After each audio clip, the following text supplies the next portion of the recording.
Hey, what's up everyone? John Rettinger here. Every now and then I like to take to the streets and ask you guys questions. Most of the videos I make are things that interest me and that I think that maybe you might like, but very rarely do I stop and ask, what do you guys want?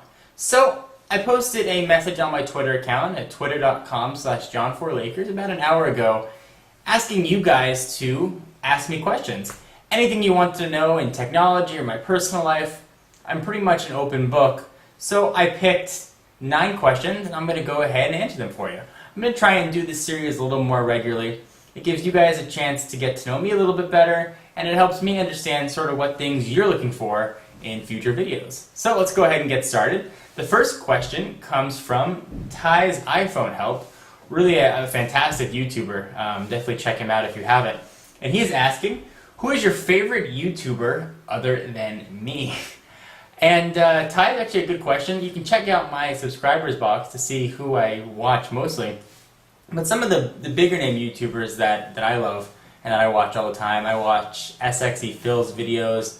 I love SMP Films, Shay Carl. I like all sort of the comedy vlog type things.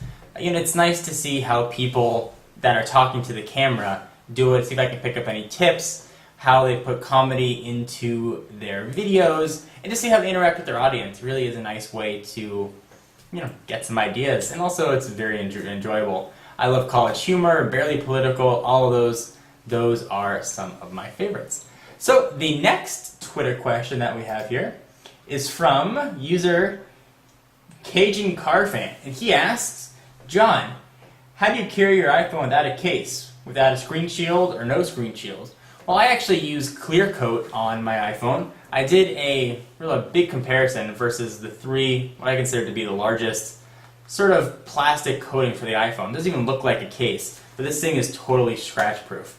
And the Clear Coat for me has been the best. So that's what I use for my iPhone protection. Not going to help me if I drop it, but I can now put it in my pocket with my keys and not worry about scratching the whole thing up.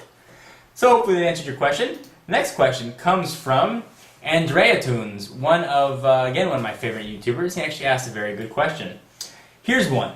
Can non-professional YouTube reviewers compete with professional ones? I think that's an excellent question. You know, I consider myself to sort of walk in between amateur and professional.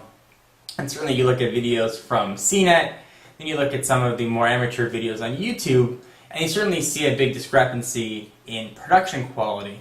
But I don't think you see a discrepancy in actual review quality. In fact, I think some of the bigger tech reviewers, the ones that are professional rather, don't necessarily do the best reviews. They just have the biggest audience. And I watch the videos on CNET, and they keep them real short to hold your interest. They don't answer all the questions that you want to know about the phone. They show you what it looks like, tell you how a keyboard is. They don't tell you really much about call quality. If you're looking at a laptop, they don't really tell you real-world tests, at least in the video at least. And I think that's where some of the amateur YouTubers really can step up and fill in the gaps that some of the professional reviewers don't offer. You know, I try, and my videos can sometimes get a little bit long, but that's because I try and give you guys the details that maybe you couldn't find elsewhere or a little bit harder to find.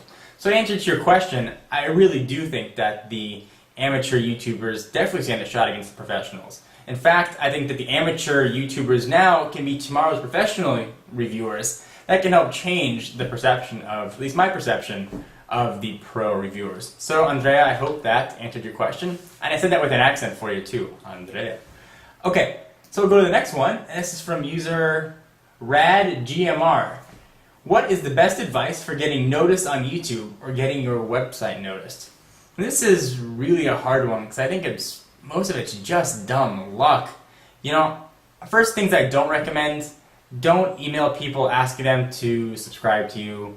Don't post your video on other people's websites or YouTube channels. It's just going to get you marked as spam.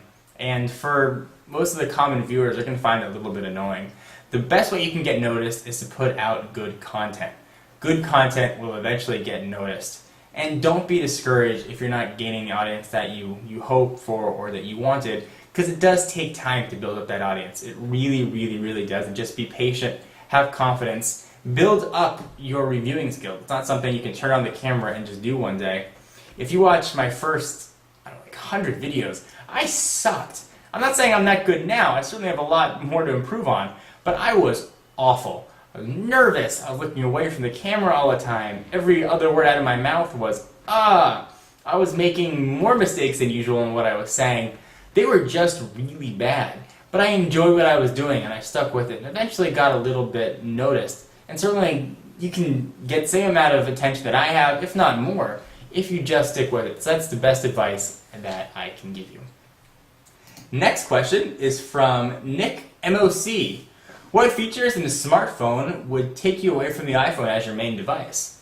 That's a good question. Taking away from the iPhone is going to be tough. I have to have a capacitive screen. I think resistive screens are awful, non-responsive. I would need multi-touch. I've gotten so used to pinching, zooming, scrolling. That would be a requirement.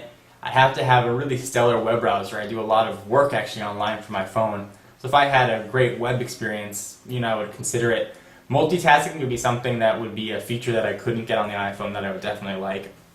And perhaps a device with a full QWERTY keyboard would really be something that would take me away.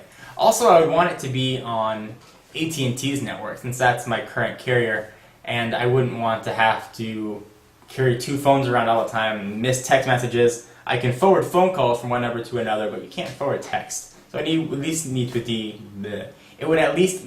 GSM unlocked. Hope that helps you. So the next question is from Cellphone Mern.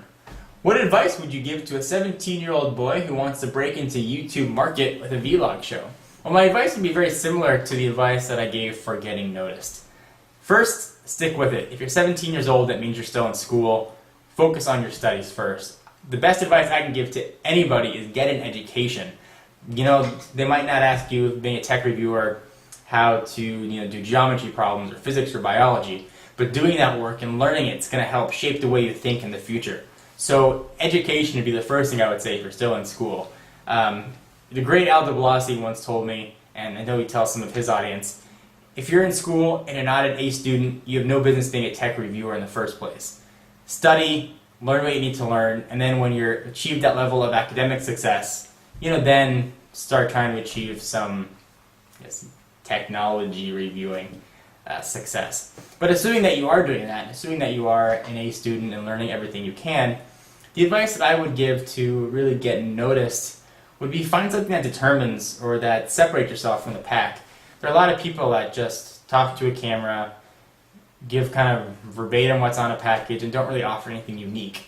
Find something unique that you can offer. Maybe infuse some comedy.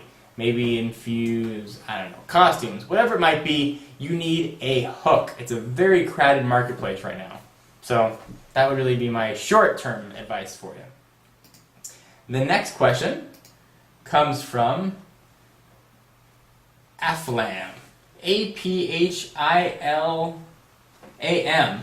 If you had the option to get a Palm Pre or an iPhone, which would you get? Well, I had a Palm Pre and I have an iPhone, and I gotta tell you, if the Pre was GSM, I would have been really hard-pressed to get rid of it. I loved having multi-touch on it. I loved being able to multitask. I loved the physical keyboard. I liked the way the phone felt in my hand. It was fun to use. It was enjoyable. Call quality was fantastic. My advice for you guys is I think they really are on an even playing field, and you know how much I love the iPhone, so that's high praise for the Pre. I think it's only going to get better as the software and the operating system matures. So I would say see where you get better coverage. If you have better AT&T coverage, go with the iPhone. Better Sprint coverage, go with the Pre. If you get the same coverage, it's really going to come down to personal preference. I don't think you can go wrong with either. If apps are important to you, then the iPhone's probably a better way to go, since the App Store or the app catalog on the Pre isn't fully developed yet and is still in beta. So, short answer, hope it helped. Next question comes from Blue42 Richman, Michael Sherlock. Can you give us some more information on Techno Buffalo?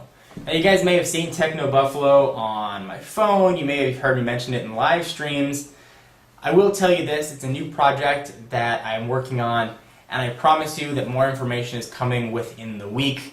Really, everything that there is to know about technobuffalo.com will be out there, and I think that you guys are really going to enjoy it. At least I hope you are. Next question comes from Kayak Kid 613. What were some of your childhood nicknames? Man, childhood nicknames, all through middle school and high school I was called Ferris, from like Ferris Bueller's Day Off. I was very fast talking to my teachers, and I was always trying to, pull something, I guess. So I had that nickname, and it kind of carried through with me even through college. Was the biggest one that I had. Because my name is John Rettinger, I was called JR, or because of Rettinger, I was called Rhett. I was called a lot of other nicknames too that I probably can't say on camera, but those were the big ones. And the last question comes from Stock Sage out of the Netherlands. Question: do you get to keep all the product companies send you? Because it seems like you have 635 phones.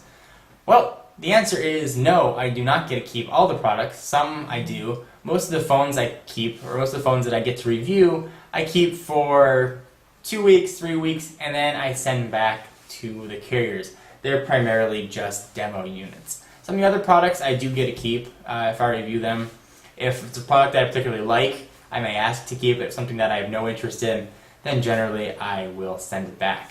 So guys, hope this answered some of your questions. I could have answered many, many, many more, but in the interest of brevity, I had to kind of cut it. So please keep sending stuff over to Twitter. I love to talk to you guys. My username is twitter.com/John4Lakers. I'll put a link up in the sidebar, which is probably one of these directions.